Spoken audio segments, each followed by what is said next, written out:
start with each of you gentlemen. 2 minutes of your remarks, just your general overview of the policy. Thank you so much, esteemed moderator. Let me say all protocol observed. I honor men to whom honor is due, but I'm not going to mention any names. So the mandatory policy statement, in my view, I think it provides us with renewed hope and optimism that we can break from the mistakes of the past and be able to chart a new course forward in terms of our macroeconomic reform agenda. I maybe that the governor has done a very detailed diagnostic analysis of some of the key binding constraints afflicting our economy on the macroeconomic front. And like the good doctor that he is, he has also proffered very good prescriptions in terms of what we need to do as an economy and as stakeholders to extricate ourselves from the demon of macroeconomic instability, the chronic inflationary trends that the economy has been facing. And he has also clearly articulated the specific roles that each stakeholder has to play in terms of the rebuilding of Team Zimbabwe. I'm a student of economic history, and I'm always inspired by countries that have gone through some of the challenges that we are going through, but through unity of purpose and dialogue, they've actually been able to surmount those challenges. So generally, I think it's a very good mandatory policy statement, new brooms sweep clean. So I think we need to be very supportive and very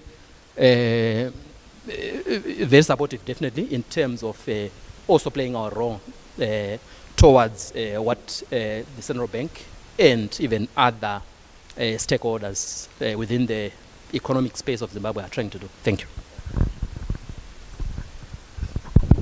Okay, thank you very much. Thank you very much, Governor, for the monetary policy. And this have given us a bit of hope in the country.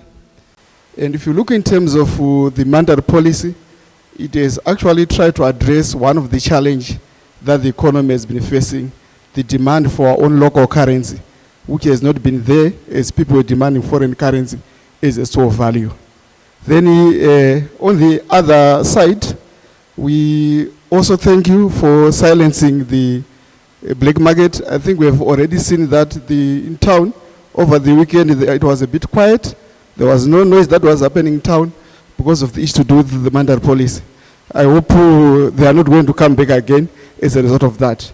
And then if we now look in terms of issues to do with the currency, having our own currency backed by our own resources that we have in the economy is actually an advantageous stage, because the results that we have will determine how much should we allot in terms of the printing and also distribute in circulation in terms of the economy.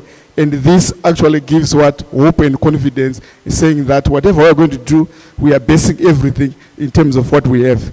And maybe lastly, in terms of that, I think there was also becoming a bit of a challenge now in terms of how we transact and at what level should we transact, because the numbers, the zeros, have been coming up very much and very fast. So with this debasing of the currency, I think it would also help to solve the challenge of transacting.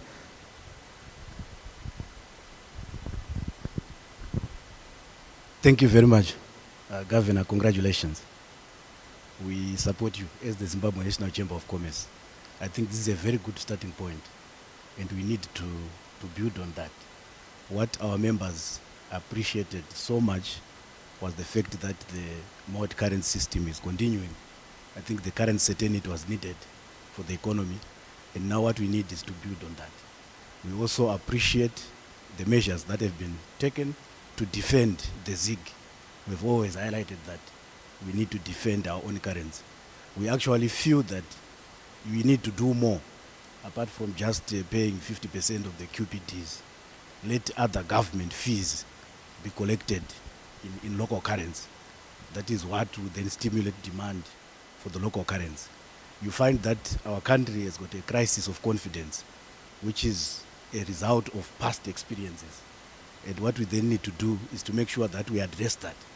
Part of it is having this kind of discussion where we openly engage and tell each other. As I represent my constituency, there are certain things that they have already highlighted which they feel may affect them.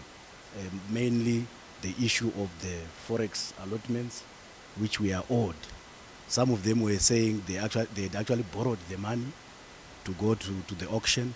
Some had received advance payments from customers, and those customers are still waiting for delivery. Some are even threatening to sue them. So they felt that the settlement, which will take the next 24 months, may be a bit too heavy for them. And for that reason, they are requesting that we look at it a bit. Then secondly, our exporters, who had 25% surrender money taken, and then it had not yet been settled, they also feel the same, that perhaps the 12 months that has been set is too long a period for them to afford waiting for the final settlement. We would appreciate if that is re-looked at.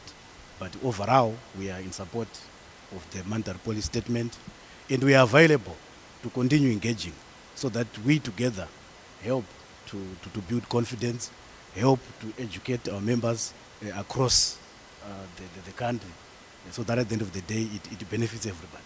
Thank you. Thank you. Mr. Mtashu.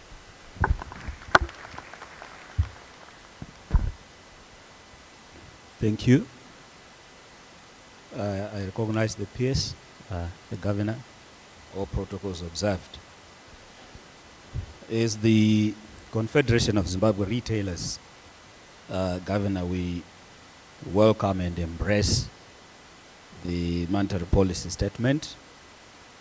We embrace the new currency, the ZIG, and we will do all that we can as a significant implementing partner to ensure that we also play a role in education and awareness that we feel is something that is very important, especially to the members of the public. Nyika inovakwa nevene vayo nemari yayo. So we need to support our own currency.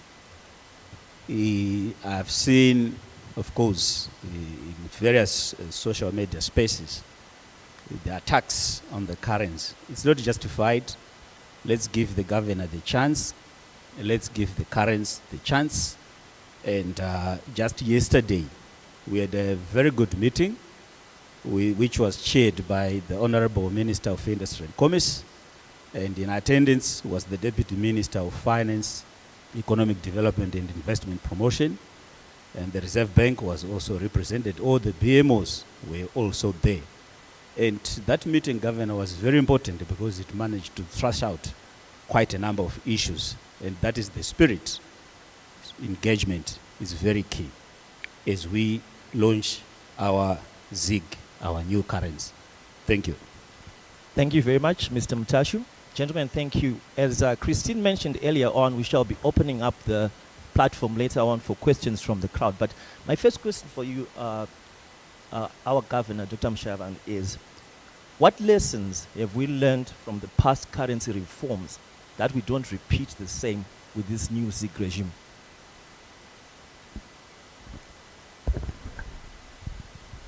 Yeah, thank you very much for that question. What we have learned from the past currency reforms is that, number one, if your currency is not anchored on anything, it is bound to be attacked and it will crumble. Number two, money supply management. You can only increase the amount of money in circulation in line with the level of productivity in the economy, and in the case of ZIG now, in line with the reserves that we have. If you have those two under control, then you will have won the battle. Unfortunately, we ended up with a situation where there were too many ZIM dollars in the economy, and therefore our currency was now subject to attack. Thank you very much. Dr. Chitambara, my first question for you is, what are the potential macroeconomic implications of the currency conversions when we look at issues such as GDP growth, we look at inflation, we look at unemployment levels? With these new reforms, what's your perspective there?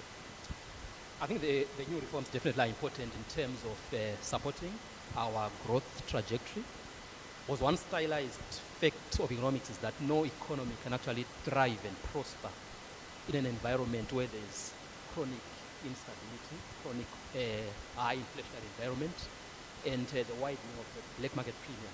So I'm hoping that with the ZIG now being strongly aligned to the reserve that we actually have, we'll be able to address one of the biggest drivers of the chronic high inflationary environment and the depreciation of the exchange rate, which is unsustainable growth in money supply. So once we're able to get a grip on that, we should then be able to ensure that the whole macroeconomic environment becomes stable enough for local investments to thrive and even for us to be able to unlock foreign direct investment inflows. And I'm also happy even with some of the measures around the liberalization of the foreign exchange regime. I think that's also an observation that has been made by even other multilateral institutions like the International Monetary Fund. And when you look at countries that have done that, they've actually been able to restore confidence in the foreign exchange system and also promote greater inflows of foreign exchange into the formal system. Then the recalibration of interest rates, again, that's also obviously supportive of the need to ensure there's sustained growth and sustainable development. But I'm hoping that with time, as inflation begins to decline, annual inflation rate begins to decline, that should also realign our real interest rates into positive territory so that at least we dissuade and discourage negative sum game, arbitrage and rent-seeking opportunities that could actually emerge as a result of that very noble initiative. But like the esteemed governor said, I think the need for complementarity can never be overemphasized.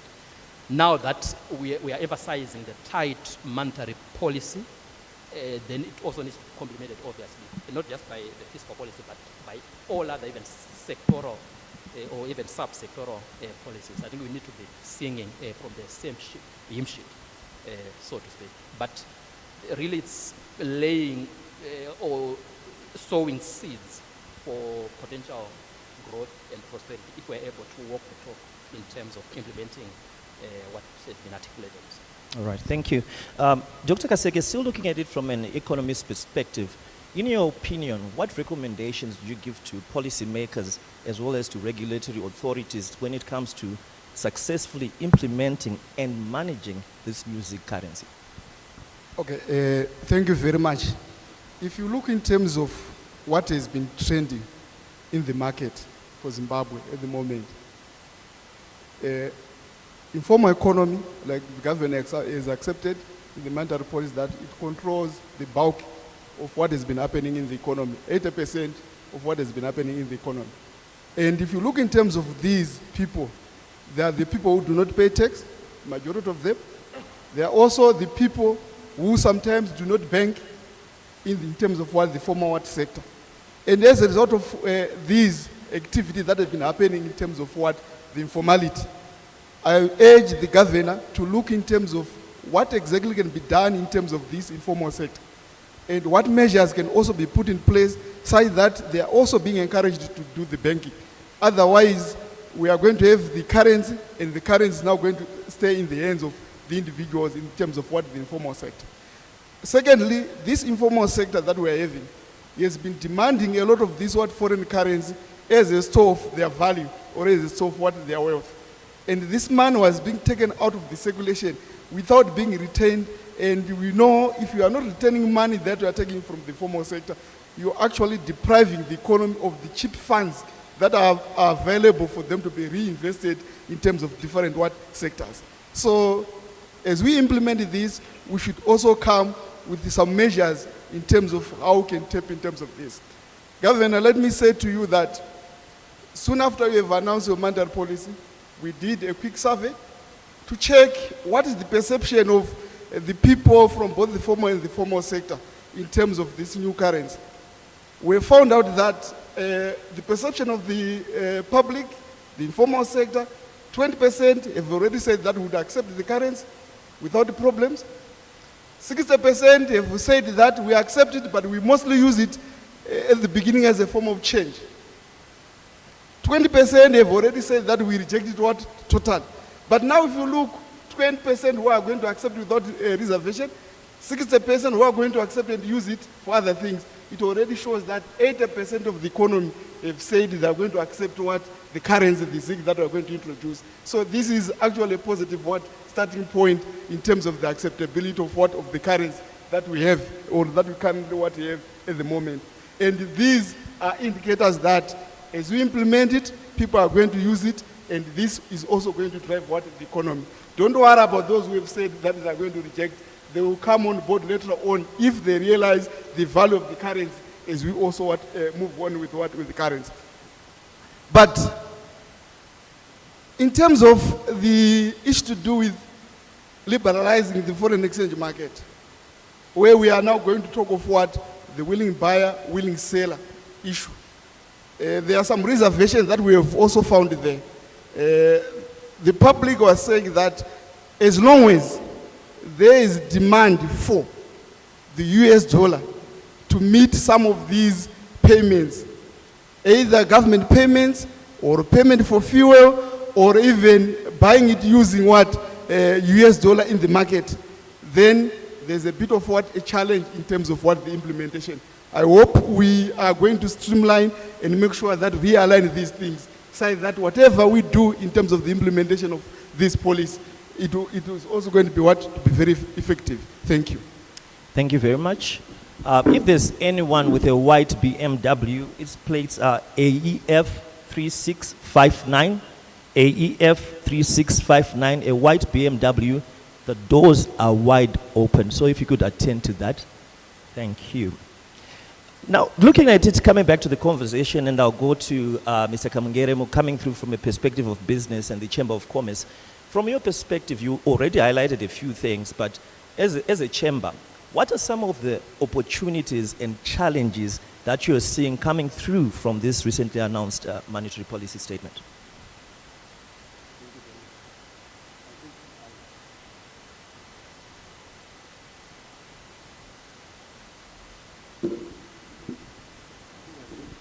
Highlighted that it's a very good opportunity that we have to build our country and stabilize the economy. I think the other day when we were listening to the new governor speaking, I actually said he is saying the right things when he was saying we are not animal farm.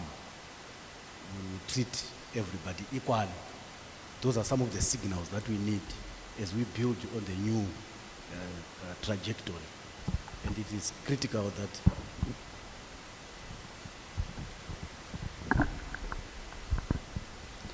okay. So I was saying that we have an opportunity because we have started well, the policy is well presented, and what is now needed is to build on the confidence going forward. No wonder why it's critical that we are all on board as we educate the masses. I only got to know today, for example, that the reason why there's a delayed release of the notes and coins is to then first educate the masses, which makes sense. But it's a message that we can also assist in transmitting across the economy so that there is 100% acceptability. The governor has also been very emphatic on the issue of money printing. He highlighted that he will not print money.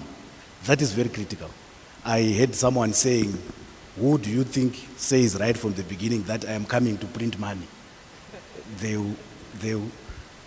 always say that. But I said, no, we've been in the trenches with this man, and we know the implications of some of those things. And I hope the governor will walk the talk. So if the governor walks the talk and does not print money, and the other measures that are being implemented to support the ZIM dollar are implemented, the ZIG are implemented, then we are sure that it can hold fort, and then we can have a stable economy. You find that the governor indicated that the quasi-fiscal activities are being stopped, which is quite commendable. But again, he then highlighted that when they were done, they were being done for a purpose.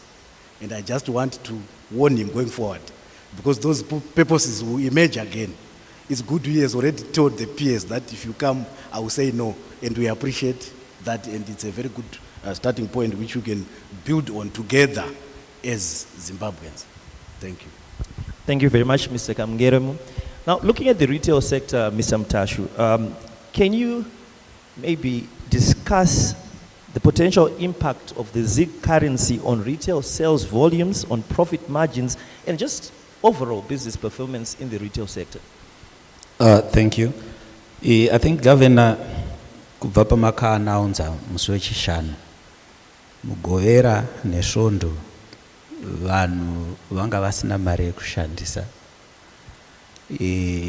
Zvakatinetsei musi wemuvhuro kuti vanhu vauye kumabasa, kumakombi, iye zvinezvi ukamupa dhora vari kufamba nemapeti nemachocolates okuti ndokudzorera chocolate nekuti handina change. Saka paida a smoother transition, paine alternative yekuti vanhu varambe vachitransacta, nekuti mabhengi, mobile platforms akangoitwa discontinued abruptly, and kumashopu iye zvinezvi rimwe dambudziko ratanzwa nderekuti kune mamwewo mashopu vari kuramba ZWL notes. Asi kubva zuro nanhasi vamwe vachona tiri kutaura navo. Saka ndingati zvimwe mamwe ma-issues atakanonga, and we should always try to make sure that a currency changeover does not affect the transacting public. We reduce and mitigate. Price and exchange rate stability is very key and welcome to the retail sector. Currently, Governor, ku retail neku wholesale ku formal ndiko kuri kutambirwa, kwanga kuchiri kutambirwa Zimbabwe dollar, kumwe kwese richirambwa zvaro.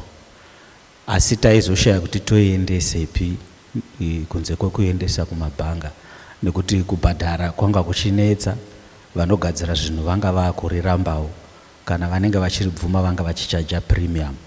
So tiri kudavira kuti kuuya kweZig kuchagadzirisa matambudziko ese iwaya atanga tichisangana nawo. Uyezve smaller denominations, Governor, idanho rakanaka, nekuti kuzvitoro ndofunga vakawanda venyu muri kupuwa masweets sechange, vamwe muri kupuwa mabill points. Kunyange dai zvazvo vakawanda ndofunga hatichanyore nokuverenga, asi unotoimanikidzirwa. So mamwe ematambudziko asolvewa neZig.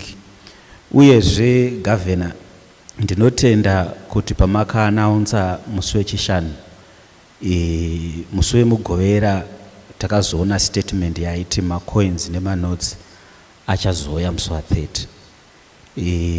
Danho rakanaka, asi ndiri kuona kuti taramba tichistava market. Kunyange dai zvazvo electronic Zig yatanga zuro, asi vanhu vari kuda macoins nemanotes kuitira kuti varambe vachitenga matomatoes avo, uyewo tireduce appetite ye-US dollar. Nekuti pamwe zvichida patinozosvika musi wa30, appetite ye-USA yacho inenge yakwira zvakare. Kuzoidzikisa zvinogona kuzoramba zvichitinetsa. So those are some of the issues. Governor, market determined exchange rate is something that is quite welcome. Education and awareness, I think the monetary policy statement should be found in all the 16 official languages. And the Governor, ndine chivimbo chekuti communications department reku Reserve Bank harifane kuti rimirire social media ishape narrative. The narrative was shaped by the social media, and Saturday, Sunday, zvichida pamwe bhanga rinenge rakavharwa, ivo vanenge vatoriwo kumba, asi social media haivate, haizorore 24 hours inenge ichingonginga chete. Saka takaona isusu even macalculations akabuda asi angazwisisike asi vanhu vanenge vaconsumer. So that consumption kuzoirevesa sometimes it's very difficult. The discontinuation of the auction, I'm happy, Governor, that companies will be paid their money, and of course the concerns, just like my brother Kamungerem raised, is on the duration. Taxation 50% USD, 50% ZIG on QPDs. I think that's a very welcome development. We need to continue to create a demand for our ZIG so that it is not pushed away by the USD. Thank you. Just lastly, the issue 118A of 2022, Governor, inosungira ma-retailers nema-wholesaler kuti kana vachiprisa vanoshandisa interbank exchange rate plus 10%. Icharamba iripo here kana kuti yatobva since tane market yakudetermine. Thank you. Yeah, thank you very much for those interesting comments and also for the support you are giving to the new structured currency. Maybe let me start by addressing the last question. ZIG as a currency is going to be a very stable currency. You would have noticed that yesterday it actually strengthened compared to the opening exchange rate that we had following Friday's change. So here is the maths. If you are a retailer and you put 10% on the exchange rate of the ZIG, you are most likely going to be outside the market. So it's irrelevant whether that 10% is there or not. In fact, it has just killed itself, because just imagine, if you put 10% on top of a stable exchange rate, where are you going to be? Are you going to be able to sell your goods? So you are going to moderate yourselves, actually. So I guess I have answered your question on that one.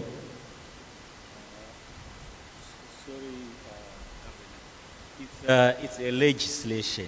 It's actually legislated. So the Financial Intelligence Unit of the Reserve Bank has been enforcing it on retailers and wholesalers to say, when you are pricing after receiving your goods from the manufacturer, you must apply the interbank exchange rate plus 10%. Well, I think you are probably misinterpreting it. If you don't apply it and you just take the interbank exchange rate as it is, you are not flouting the law. So the point I was trying to make is, don't apply it, but don't apply more than 10%, but don't apply it at all. You get what I'm saying? So, because if you apply it, your exchange rate, instead of being 13.5, is going to be 14 point something. You are going to be way out of the market. You won't be able to sell your goods. Then there are some comments that have been made on the informal sector and the need to encourage them to bank. We at the central bank are very keen on financial inclusion. In fact, one of our deputy governors, Dr. Chipika, that's what she does 80% of her time. Right now, as we speak, there are teams from the central bank out there in the rural areas trying to educate the public on the need to make sure that they bank. And I think we are achieving quite some progress in that respect. It's something that we will continue trying to embark on.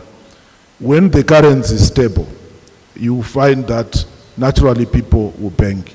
The reason why they were not banking was because you put the money in the bank today and by Monday it exchanged its value and lost it.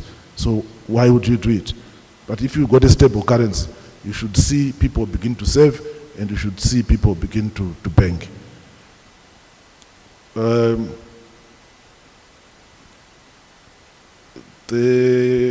was also a point mentioned on the challenges that the combis are having. I think, let me emphasize here and now that between now and the 30th of April, the bond notes are still legal tender. Banks can pay them out to their customers even on payday. People should be able to use those to transact and for change. It's only after the 30th of April that we will be introducing the new notes and coins. So for now, if someone wants to charge, if someone gives you 100 zig, you divide that by the factor of 2,000, round it up to 2,500. And that is the equivalent in zig, and you can transact. You can give someone change on that basis. So if the message has not quite gone through, Dr. Prof will be asking our PR people to again re-emphasize that fact, that bond notes are still legal tender and are acceptable.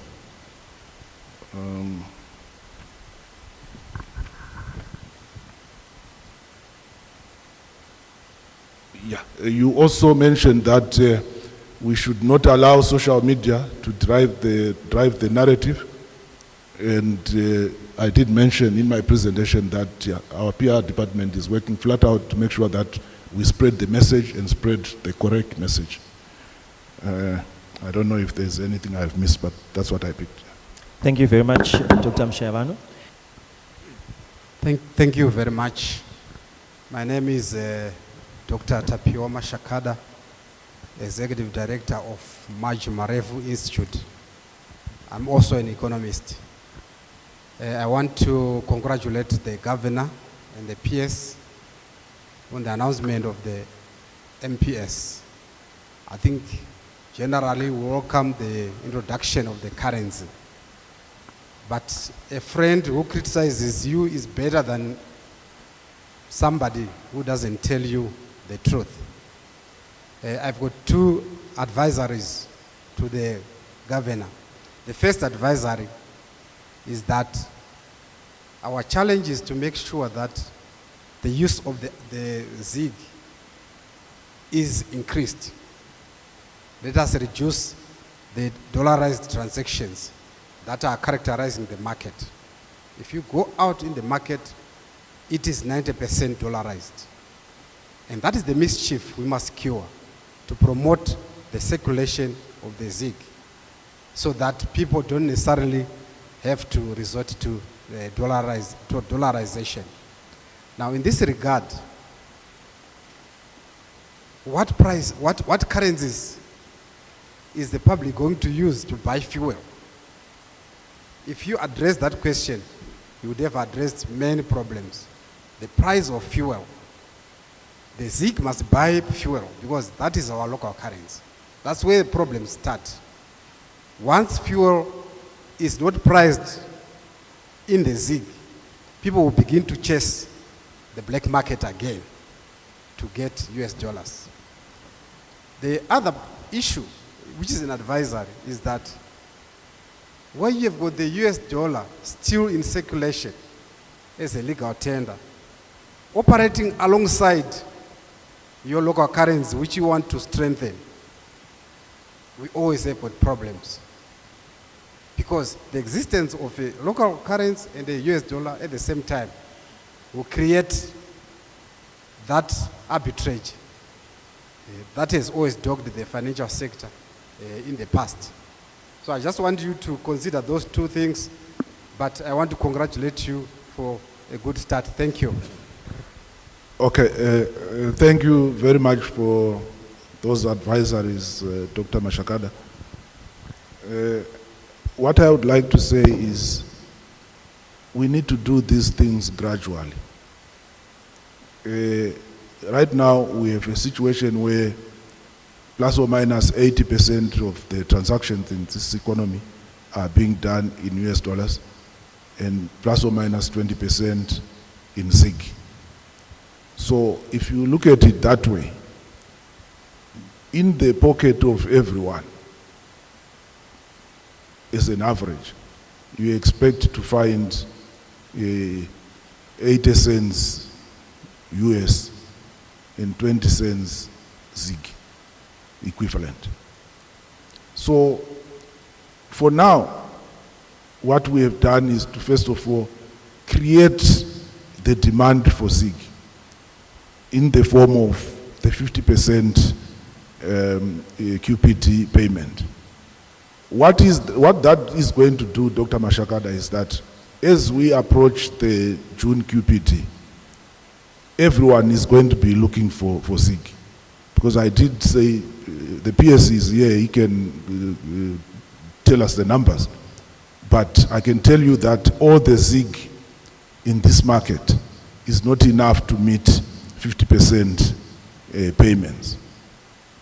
So the moment you do that, for example, if people don't take heed up until the next QPT, and then they have to buy ZIG very quickly in July at an expensive price, by the time we get to September, the market will have corrected itself. And you see people, when a retailer has sold their goods, they would rather keep the ZIG and maybe do certain things with the EST because they know they are going to need that ZIG come the next QPT.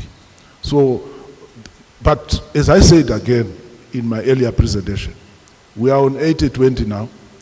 When we get to 70-30, certain things will also be allowed to then gravitate towards ZIG. We get to 60-40, more towards ZIG. And by the time we get to 50-50, you can do what you want. So, but we take note of what you have said, Dr. Mashakada. Thank you very much. I see another hand here. Can we please bring a mic right to the front? Thank you, Gavin. I'm Terence Kapuya from Zinara. My question is on the starting exchange rate of 13.56 against the dollar. Isn't it strong, like we introduce a new currency and we make it the strongest currency in the region, even stronger than the South African rand? Are there no challenges even on competitiveness of our export market? Then my second question is, are there any prospects to trade, to use ZIG on the MasterCard and Visa platform in the long term so that people are assured that there's convertibility? Thank you. Thank you. Okay, thank you very much. The starting exchange rate is just a reflection of realities. Because I did explain to you that in arriving at that number, we first of all looked at the closing interbank rate, which is market determined. Then we also looked at the closing price of gold, the London PM fix, which again is not in our control. You'll be aware that ZIG is predominantly backed by gold.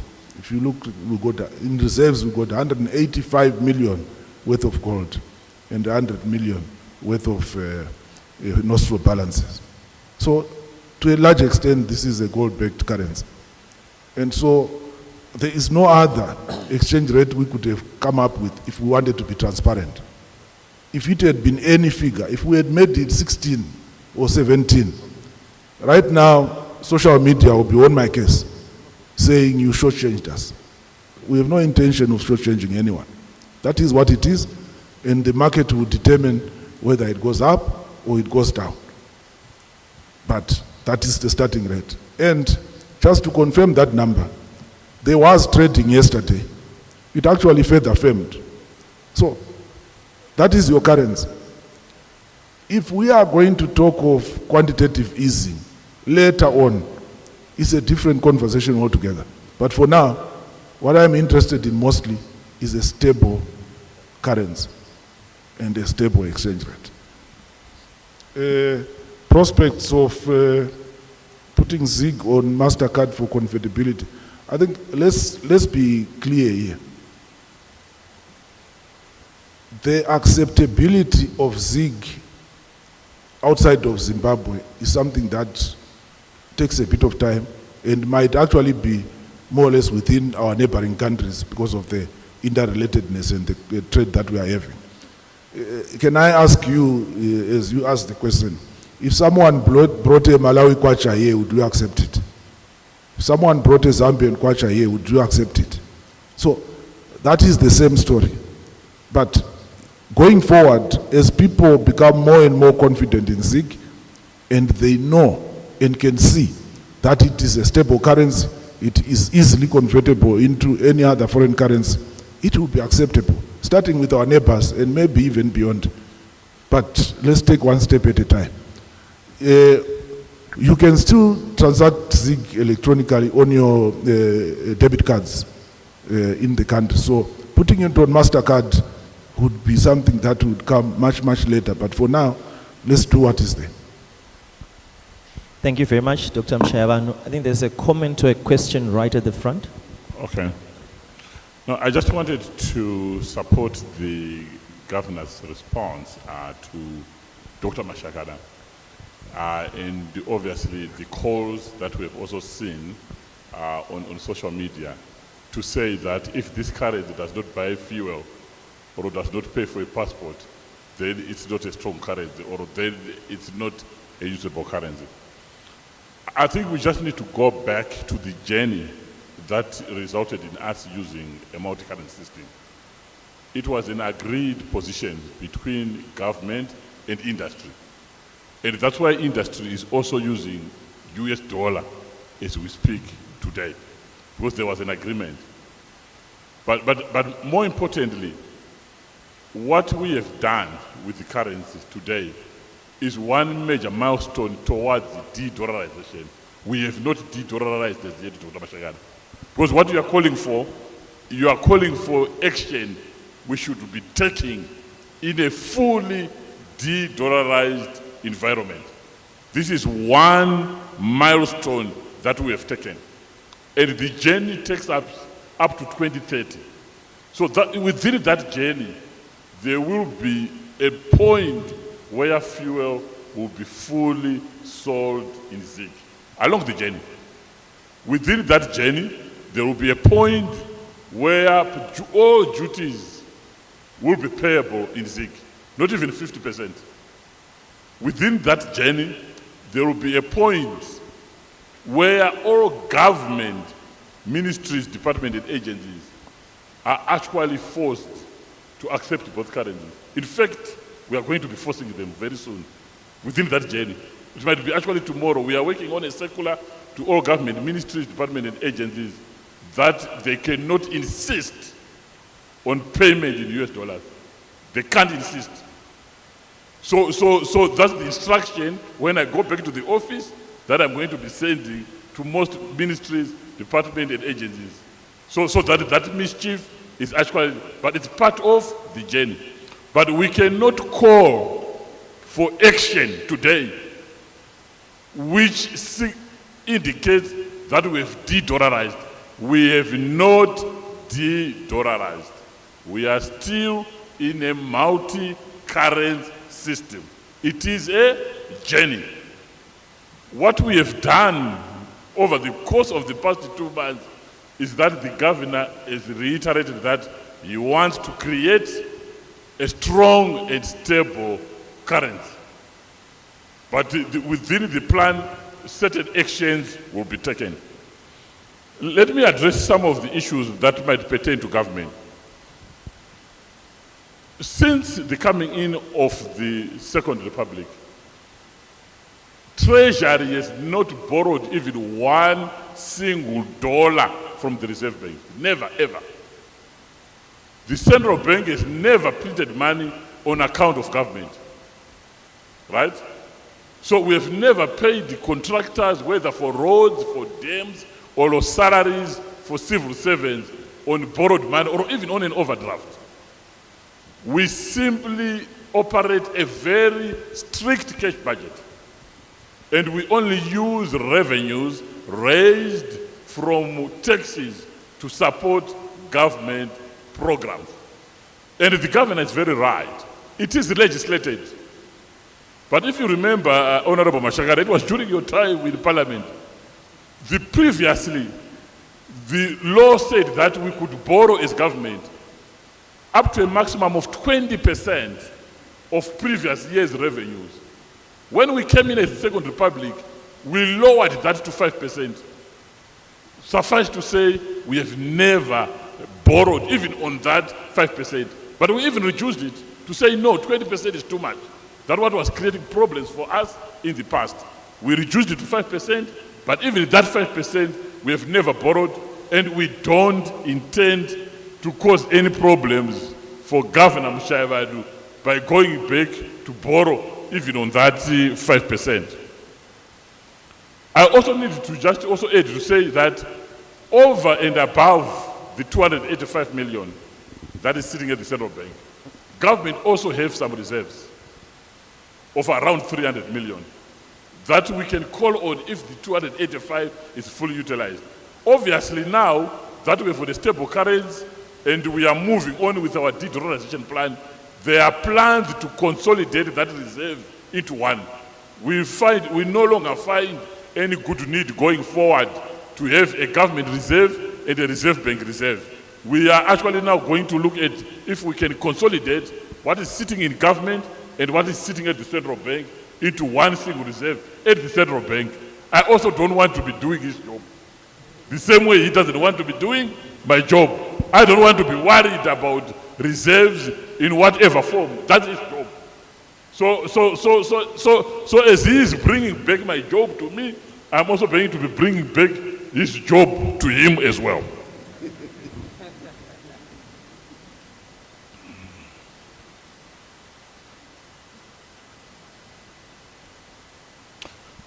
Then, let me then lastly touch on the issue of the so-called quasi-fiscal activities. This is an IMF term, ladies and gentlemen. But those activities were very simple. The Reserve Bank used to go out to various multi-lenders to borrow money so that they could give industry letters of credit, so that they could support industry with money on the auction. None of the money funds that were borrowed from those banks was utilized by government. So the 4.5 billion, the 5 billion that you were getting on the auction as the private sector is what you are today calling quasi-fiscal activities. Under normal circumstances, we should actually be coming back to you as industry to say, give us back our money so that we repay the banks. But we haven't. And we have assumed them as government because we want the economy's balance sheet to grow. But it explains today why 5 years ago, 20% of the goods that were available on our shelves were local and 80% foreign. Over the course of the past 5 years, it's now 80% local, 20% foreign. We even have newer innovative products, newer innovative products made by Zimbabweans, which we are no longer having to import. It's those funds that the so-called quasi-fiscal activities supported. So none of that money benefited government at all. It benefited people in this room. You all have new machines. Amuna machine mnyuwa.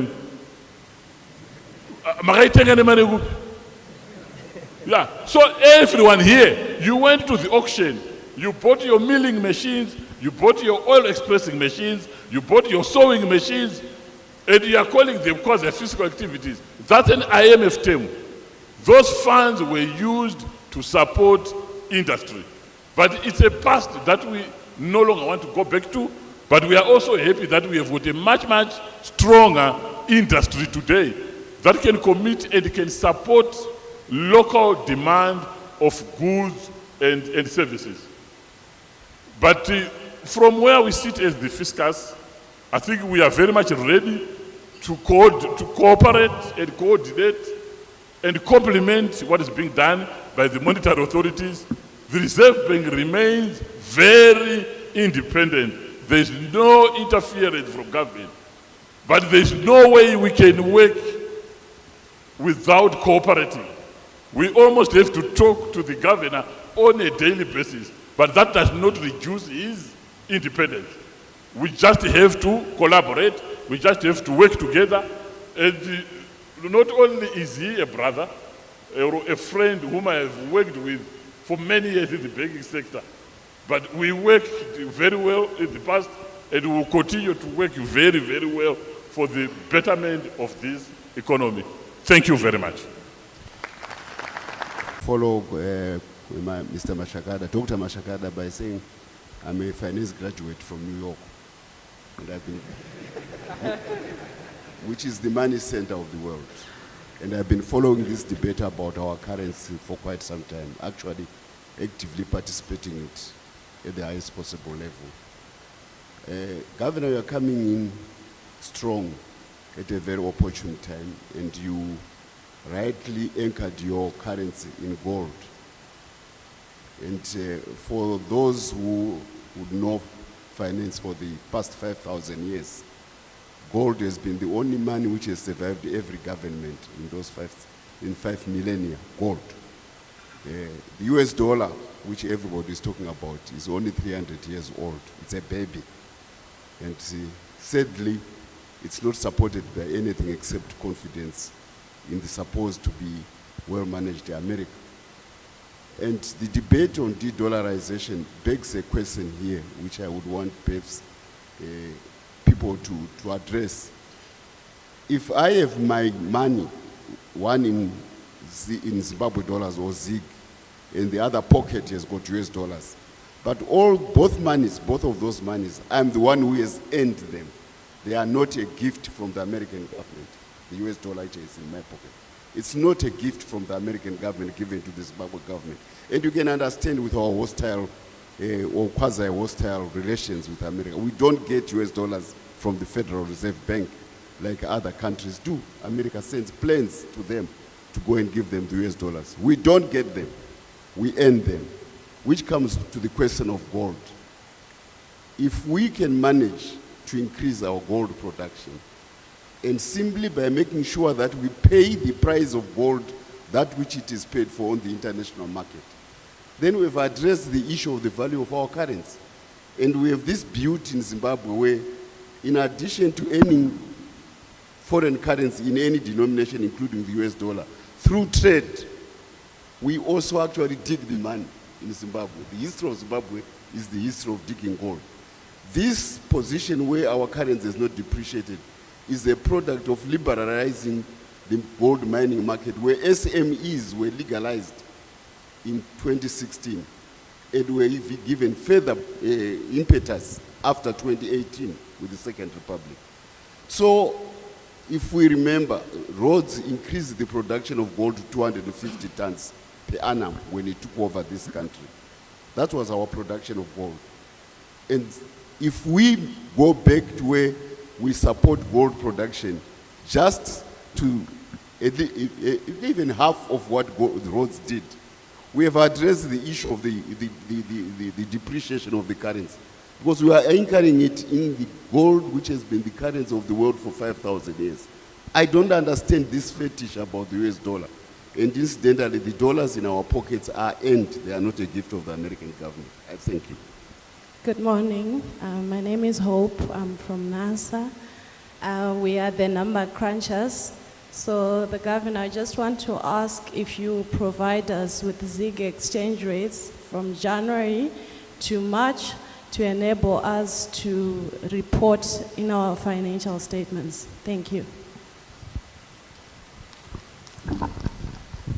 Yeah, thank you for that question. ZIG did not exist from January to March.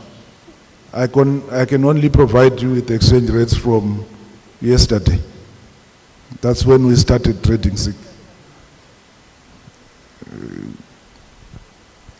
Are you happy, Hope? I see she's raising her hand. I think it's a redirect. Let's get to hear what she has to say. So maybe I should have given a background. We're just looking at our numbers to see what take-on balances can we take, especially for the income statement, given that those numbers will be in ZWL. So how do you add ZWL numbers with ZIG numbers, which will be reporting effective from April to the end of the year? And I know auditors are probably thinking about this because, of course, the comparative amounts are already different. So we are asking from the perspective of how do we deal with the numbers from January to March, whilst we understand that the exchange rate was not yet there before 5 April. Okay, thank you. One of the things we are going to do in the next week or so is to have a meeting with PAAB and look at some of those issues. I can proffer some suggestions, but I'm not a CA. I'm only a central banker. So we will discuss that with PAAB. Thank you very much. I see a contribution or a question there, right close to the camera. Thank you, facilitator. I'm just an ordinary consumer, Dr. Mushayavanhu. So I'm going to speak like one. So as a consumer, my indicators about faith in the currency is shown by what government does. If government does not accept duty in ZIG, or the payment for fuel in ZIG, I have got a question. I know Mr. Gwamachanga said it's a journey, but I want to see government and the Reserve Bank taking the first step, and not in terms of the economics of explaining to us how it works, because we have heard that before. When the bond note was introduced, the then governor had a whole meeting with the Law Society of Zimbabwe, to which I belong. It was a few hours long. We were assured the bond note would be backed by a deposit of $200 million after Exim Bank. We were assured no printing would be done. We were assured so many things about stability and so on. I remember at that time, not having been convinced in the meeting, I and my partner made an appointment with the governor and sat down with him in his office because we had clients who were keen to invest. And they had one question: will we get our money out? We couldn't answer it even after that meeting. So it's all okay, and I do trust the governor. I know him well. I do trust the PEMSEC. I know him well. But do I trust policy as a consumer? The answer is no. We can go round and round in all kinds of things. But if we don't put the step forward that convinces me, if I have ZIG today and I'm importing a car, I can go to the border and pay for my duty in ZIG. You can't then convince me that it's a currency that works in the manner that we're explaining. And it's a matter about usability. Just listen to the consumers out there. For the reason that we are not economists, we are looking at the practical aspects of what do I do with the currency. If I go to Mberengwa now and I buy something with a US dollar, they are going to give me rand coins as change. And it's rampant if you go to Mberengwa, to Matabeleland South, and parts of Masvingo. That's the way they function. It works. But do I want ZIG right now? I'm not so sure. Because let me see you take the step. Comrade Permanent Secretary, let's see you take the step. Let me be able to buy fuel. If it is multi-currency, my understanding of multi-currencies is interchangeable, freely. There is no one that's acceptable more than the other. But practically, does government today accept ZIG the same way it accepts the US dollar? So the questions about the passport office are legitimate, because I must pay for it, the passport. If I go with ZIG, will you take it? If you can't, you are creating doubt. So it boils down to one matter, confidence. The economics, the gold deposits, of course we will never verify that because we don't know what's in the vaults. You have told us we believe you for now. But how does it help me, the common man, to be able to function? And that would be my comment, Dr. Mushayavanhu. It might sound a little bit emotive, but it is because I have lost my savings 3 times since I started working. Thank you. Yeah. Thank you very much. Well, thank you for that. I'm going to borrow from His Excellency, the President's speech when he visited the Central Bank on Thursday. Someone asked almost a similar question, and he said, when Jesus came, and he said, I'm the Son of God, some believed, some did not. But that does not mean that he was not the Son of God. If you are going to doubt ZIG, I said earlier on, it's game on. You are going to hunt for ZIG.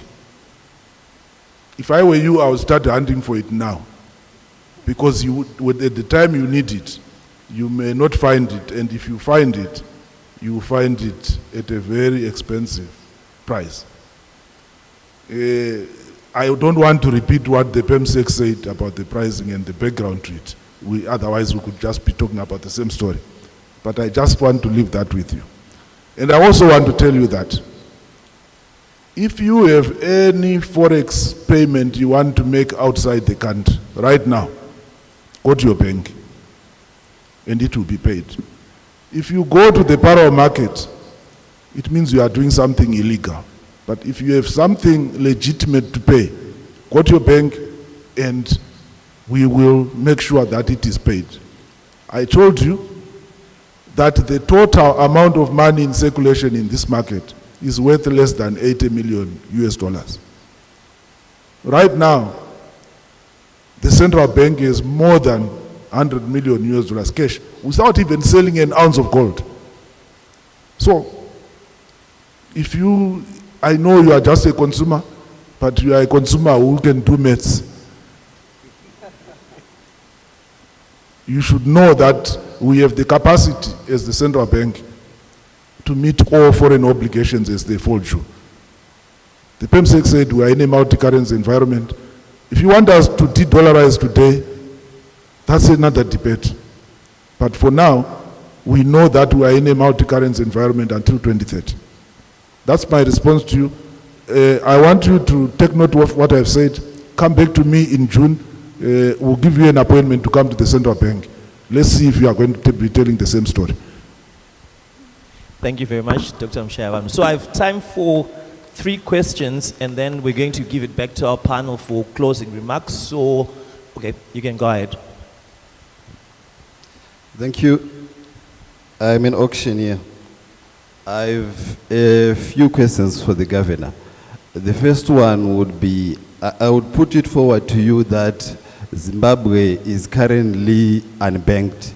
Why would I say Zimbabwe is currently unbanked? I would say an average Zimbabwean has more money in their home, in their shop, in their safe than they have in the bank. So what are you going to do to address this imbalance? Because what we have here is a monetary policy that addresses money that runs in the formal sector, but little to no effort to that which runs in the private sector, which makes the economy unbanked, which runs down to the aspect of confidence, to say there is no confidence as far as banks are concerned. I was a student around 2003 to 2004. That's when all those banks were folded under the other governor.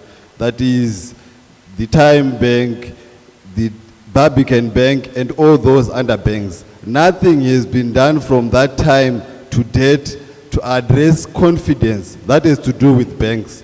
So you then find out that if we don't deal with issues of confidence, it's a matter of the tail wagging the dog as the opposite is supposed to be true. So what is the new governor going to do as far as confidence is concerned? And then the other issue is the issue of information asymmetry.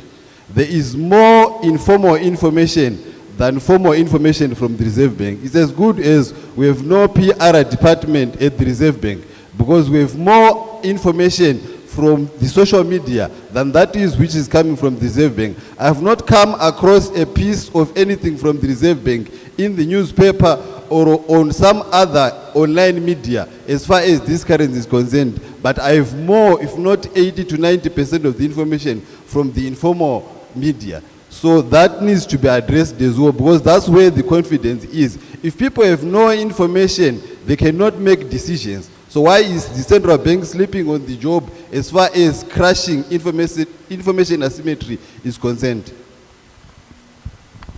Thank you. Okay, thank you very much.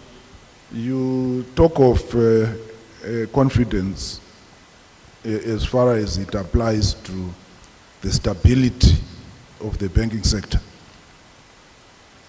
Is there in the monetary policy statement? I didn't talk about it now because I said on Friday, if it's not broken, there's nothing to fix. As we speak right now, our banking sector is safe and sound. We have not had any bank being put under curatorship for as long as I can remember now. So, banks are in a safe and sound condition. But what I also did in the monetary policy statement is to also protect the customer's deposit. If you have read the monetary policy statement, you will see that there's somewhere where we are saying banks should not charge bank charges for bank balances below $100 or its equivalent in SIG. We are trying to address a problem where, for example, a tobacco farmer from Chendambuya would sell their tobacco, use the tobacco proceeds, and maybe there's a balance of $100 remaining. And when they come back next season to sell their tobacco, they find the balance in their account at minus 100. So what happened to the 100? Why did you create a debt for 100 for me? So they have to sell 20 bills just to satisfy the bank. So we said no. A person must find their money in there. And that's another way of encouraging people to then maintain their bank accounts. I did mention earlier on that we have a war department which is dealing with financial inclusion, and they are educating the masses on the need to bank. And so that is happening. You mentioned the need for information. It's something that has been discussed before. Yes, we will up the game when it comes to the information that we give to the public. I must hasten to say the velocity of social media is much faster than anyone can try and match. But yes, we take that point, and we're going to make sure that as far as the educational campaign to conscientize and educate people on the new currency is concerned, we are going to be there in every media that you can think of, including social media. Thank you. Thank you very much, Governor Mushayavanhu. So I have time for two more. I see a contribution or a question right at the back there. You can go ahead. Thank you. I'm Honorable Clemens Chudua, Chairman of the Portfolio Committee on Budget and Finance, coming from Parliament of Zimbabwe. Congratulations, Governor. As Portfolio Committee, yesterday we met to analyze the monetary policy statement, and we are in full support of the monetary policy statement, and we are hopeful that we are going to walk the talk.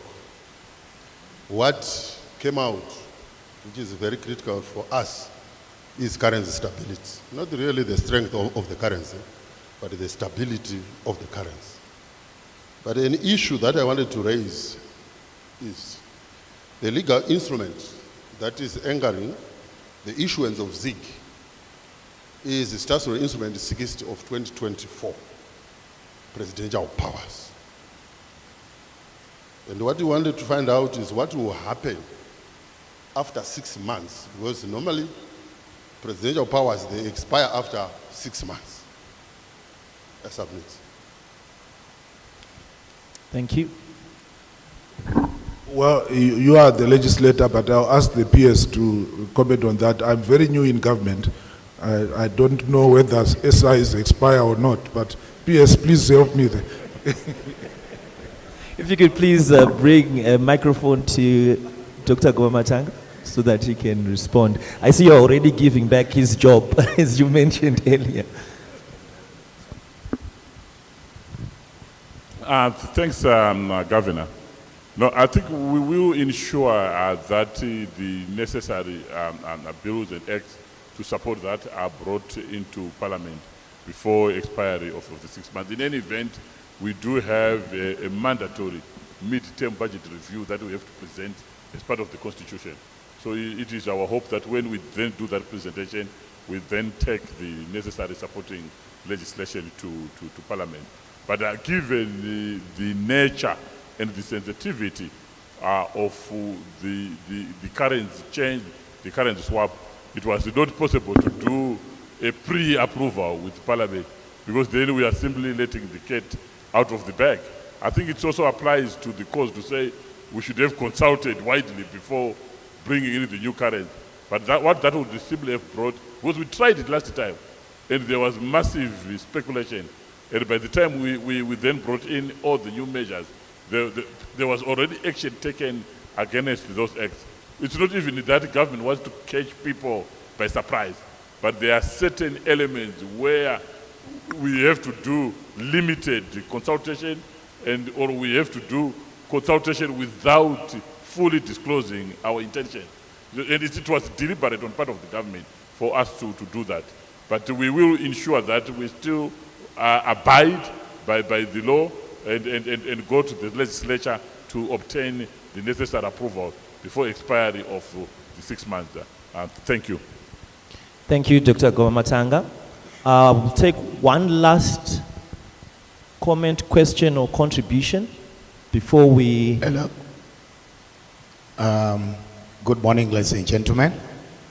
My name is Admire Gushangaira. Known as Wanichinzi Booties. I'm a content creator. I know Wakawanda Murugusha Msika watu, why is he here? Yes. Tisu social media yacho yangaichi taurwa. So ndrukutaura uti tiripo zveshua paku construct the correct narrative that you want people to know, nyaya build a confidence within our people, could create a content that speaks to amaiwe musika, that speaks to mukorokoza ari pasipe mugodi. Ndikufara ndikuona Tinashe Mugabe aripo. Ngatimbomuomberere maoko Tinashe Mugabe.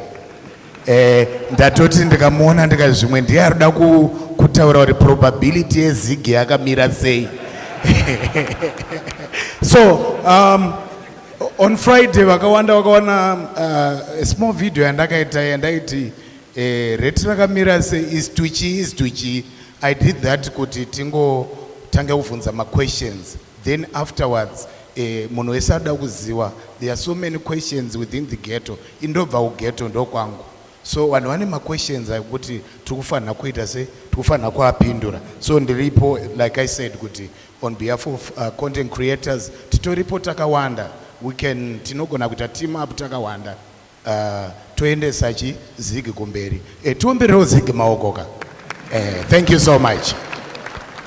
Thank you very much, Butisi, for that contribution. I think it's speaking to what's been highlighted, the importance of social media and also disseminating the right information.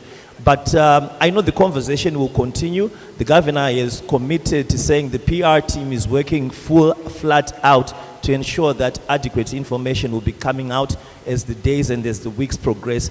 But to just cap it off from our panel, I'll start with Dr. Mutashu, your final remarks. Then, of course, we'll get to Mr. Kamingeremu, then our two esteemed economic doctors, and then finally we'll hear from Dr. Mushayavanhu, and then I'll hand it off back to Christine. Thank you, Zimbabweans, for accepting and embracing the ZIG. This is our money. Let's grow the confidence around it. And I would like also to thank His Excellency President Dr. Eddie Mnangagwa for leading the way in confidence building for the first time to see a president in the RBZ vaults. Governor, that's serious transparency, and I think and I wish this should actually continue, because it's a very firm footing and a firm foundation, and I can assure you from the retail and wholesale sector, ticharamba tichikutsigirai, ticharamba tichitora zigi, tichienda naro kuvanhu, nekuritora kuvanhu tichidzoka naro kwamuri kubudikidza nemabhanga. Tichashanda nemabhanga uye tichashanda nevanhu, uyewo vemabhizimusi zvekukwidza mitengo zvisina tsarukano nekuda kungoona mari itsva. Tinokumbirisa kuti izvozvo zvisaitike, tichengetedze homwe dzevatengi vedu, uyewo tingomeka sure kuti tine smoother transition period as the governor has indicated. Thank you very much. Thank you, sir. A round of applause for Dr. Denford Mutashu, President of the Confederation of Zimbabwe Retailers, and Mr. Kamgero, it's over to you. Thank you. Thank you very much. As the Zimbabwe National Chamber of Commerce, our appeal to the Zimbabweans is for positivity. Let's be positive. We are aware of what happened in the past, like what my brother was saying there. But if we are to shake ourselves off the past, we need to be positive and focus on the future. Let's support ZIG, let's give it a chance. Let's support the new governor, let's give him a chance. I think Dr. Mashe, when he was giving his remarks, highlighted that confidence is increasing. In 2023, as the Zimbabwe National Chamber of Commerce, we did a survey, which we call the ZNCC State of Industry and Commerce Survey. One of the variables that we measure is the level of business confidence. We were actually surprised by the results. From a negative of minus 20 in 2022, the sentiment jumped as people were preparing for 2024 to plus 20. So the vibe was positive, and it's an opportunity that we have. We need to build on that. Governor, let's build on that. Let's continue consulting each other. Let's continue being consistent with our policies. And what is also then critical, even to those that are doubting, is for us to review. So we have the ZNCC Congress coming in June 2024. I am inviting all of you to that Congress. Let's review these new measures in Victoria Falls and gauge the performance of ZIG. Thank you very much. Thank you, Mr. Kamgeremu. The President of the Zimbabwe National Chamber of Commerce, Dr. Kaseke. Thank you very much, Governor, for the monetary policy. We want it to instill confidence to the people. We want it to improve from less than an hour that the money is entered into an account of somebody to at least a week. If you're able to move from less than an hour, that money is going to be stored in the account, to at least a week. I think it will give us enough time also to do what the investment in terms of the money that is in our account. If you look right now, most of us in here will be waiting for the message for the money to come into our account. The moment that money hits our account, we are actually on the WhatsApp and say that RTG is available. Rate, what rate is it? But if it stays for at least a week from less than 1 hour, I think we'll be able to improve this to do what with confidence. Then secondly, Governor, we don't want our currency to be dumped to municipality, to ZESA, to Zimra, and other formal shops, because we have got people who are actually standing on the doors of supermarkets saying that high rate, we offer you what high rate. And these are also the people who are causing what the confusion in the market. And if we're able now to go in and buy using our own currency, this would actually instill the confidence in terms of what the public, and there's no more dumping of the local currency to other institutions. Then finally, it's to do with the policy consistency. Governor, you have assured us that we are not going to print, and we have agreed. And if that thing now starts happening, then the disaster would also come to start to incur in terms of the market. And this is one of the major problems, because in most instances, people always say that, my contractors are badaro. We don't want to see whether the contractors have been paid or have not been paid. Things should always be moving smoothly in the economy. Thank you very much. Thank you very much, Dr. Kaseke, economist as well as author. Then your final remarks, Dr. Chitambala. Thank you so much. I have just 3 points. I think the first one, it's on the role of the informal economy that was also mentioned by my brother. I think it's important for the central bank to strategically engage with the informal economy. I know they have set up a number of associations. There are those that are dealing with the commuter omnibus operators, for example, the informal economy associations. Because given the high levels of informality in Zimbabwe, I think it presents unique opportunities and challenges that, if well harnessed, we could actually maximize those opportunities. And it also makes it probably harder to effectively conduct monetary policy in an environment of high levels of informality. So I think strategic and proactive engagement with the informal economy, which is now the predominant economy, would be very critical, because we need a comprehensive package of reforms to mainstream the informal into the formal.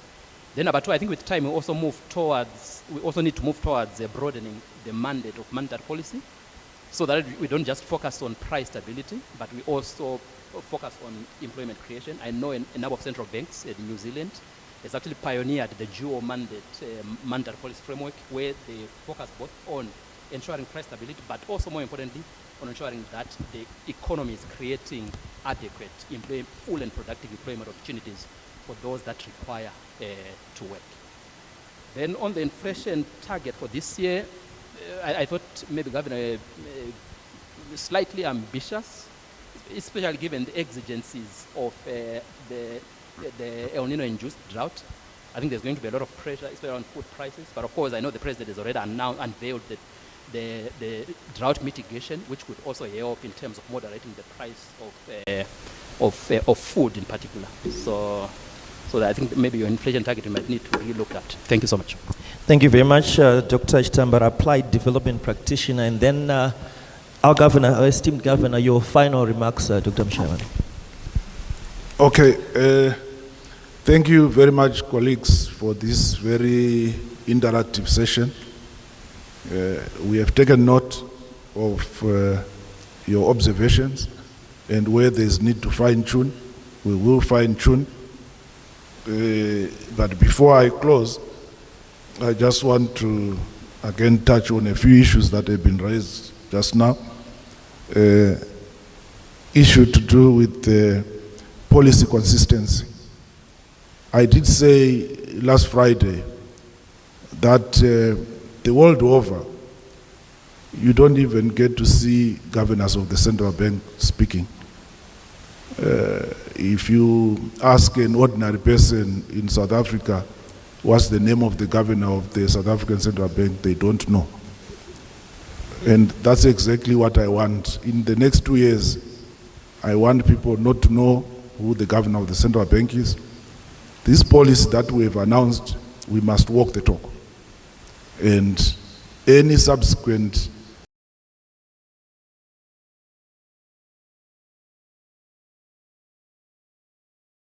monetary policy committee meetings will just be saying we are walking the talk.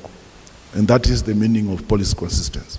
If there's any tweaking that may need to be done, it will just be tweaking, not massive overhauls of policy.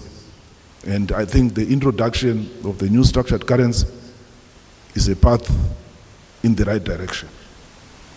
I've taken note of the role of the informal sector, and definitely it's a sector that we need to engage. And on inflation targeting, you mentioned drought. But I can assure you that the PS already has this under control. No one is going to starve. Arrangements have been made to make sure that there is enough grain to feed the people from resources that are already there. So let's not panic. And the impact on inflation may not be that significant based on that. Otherwise, thank you very much, colleagues. The central bank is open. We have an open door policy. If you got any suggestion that you want to make, please feel free to make it. If you go onto our website, we have also done what we call frequently asked questions, where any questions that you have asked today, that have been asked over the past few days, or any questions that we can anticipate will be asked, have been fully answered. So please take time to visit the Reserve Bank website. Otherwise, have a good day, colleagues. Let's go and implement ZIG. ZIG is the currency and ZIG is the future. Thank you. A round of applause for our esteemed panel, which had the Governor, Dr. Mushayavanhu, Dr. Chitambara, an economist. We also had Dr. Kaseke, economist and author, Mr. Mike Kamungeremu, who is the ZNCC president, as well as Dr. Denford Mutashu, the president of the CZR. Ladies and gentlemen, a round of applause for our panel.